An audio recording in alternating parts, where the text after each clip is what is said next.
Meaning of debit and credit. Debit का मतलब है प्लस एंड क्रेडिट का मतलब है माइनस। पिछले वीडियो में हमने फॉर्मूला देख रखा है, assets minus liability is equal to capital, या फिर assets minus capital is equal to liability. Assets चूंकि प्लस साइन शो कर रहा है तो हम कुछ जनरल पॉइंट नोट करते हैं। Assets always show debit balance.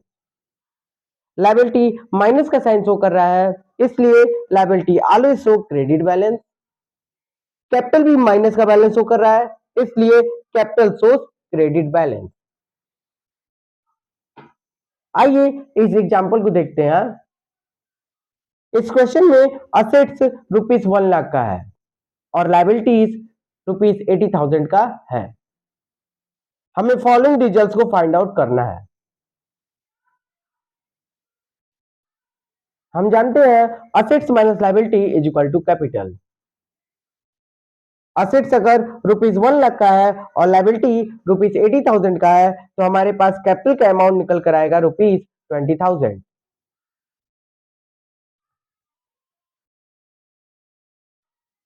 Case 1 में असेट्स को 10,000 से इंक्रीज करने के लिए कहा गया है। अभी असेट्स ₹1,00,000 का है और यह 1,00,000 का अमाउंट प्लस में है। हम जानते हैं प्लस के बैलेंस को बढ़ाना हो तो हमें और भी प्लस करना होता है, तो हम 10,000 के अमाउंट को प्लस करेंगे। हमारा टोटल बैलेंस बढ़कर 1,10,000 हो जाएगा। अभी 10,000 के अमाउंट को हमने प्लस किया है, इसलिए हम कहेंगे 10,000 को हमने डेबिट किया है। तो जब भी असेट्स को बढ़ाना हो तो हम करेंगे डेबिट। केस 2 में हमें इस बार असेट्स को 10,000 से कम करना है। तो असेट्स का बैलेंस है ₹1,00,000 और इसमें से 10,000 घटाना है, तो हम करेंगे -10,000। हमारा बैलेंस निकल कर सामने आएगा ₹90,000। तो जब भी असेट्स को डिक्रीज करना हो तो हम करेंगे क्रेडिट। नेक्स्ट सिचुएशन है, लायबिलिटीज को 10,000 से बढ़ाना है। क्योंकि लायबिलिटीज का बैलेंस 80,000 है और यह माइनस का बैलेंस है। नाउ माइनस के बैलेंस को बढ़ाने के लिए हमें अमाउंट को माइनस करना पड़ेगा, तो हमारे पास टोटल बैलेंस हो जाएगा -90,000। हमने 10,000 को माइनस किया है, इसलिए हम कहेंगे कि हमने क्रेडिट किया है। तो लायबिलिटीज को अगर बढ़ाना है तो हम करेंगे क्रेडिट। आइए अब देखते हैं जहां लायबिलिटी को 10,000 से घटाना है। लायबिलिटी का बैलेंस है -80,000। अभी 80,000 चूंकि माइनस है और इस बैलेंस को हमें घटाना है, तो इस बार हम करेंगे +10,000। टोटल अमाउंट हो जाएगा -70,000। तो जब भी लायबिलिटी को घटाना है तो हम करेंगे डेबिट।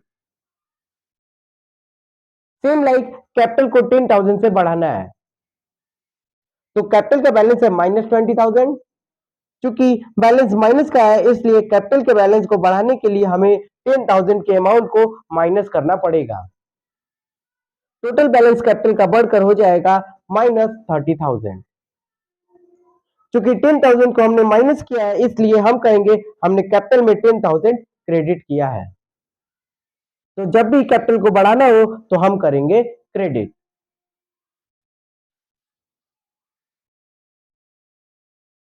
केस 6 में कैपिटल को 10,000 से कम करना है। कैपिटल का बैलेंस है -20,000। अब चूंकि अमाउंट माइनस में है, इसलिए हमें 10,000 को अब प्लस करना है। इससे हमारा कैपिटल का बैलेंस कम होकर -10,000 हो जाएगा। तो जब भी कैपिटल को डिक्रीज करना हो तो हम करेंगे डेबिट।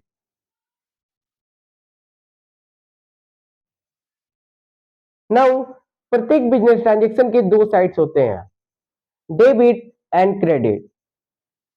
जब हम इन दोनों ही साइड्स को ध्यान में रखकर बुक्स ऑफ अकाउंट को प्रिपेयर करते हैं तो इसे हम डबल एंट्री सिस्टम कहते हैं। प्रिंसिपल जो हम फॉलो करते हैं, प्रत्येक डेबिट के लिए एक क्रेडिट, एंड प्रत्येक क्रेडिट के लिए एक डेबिट।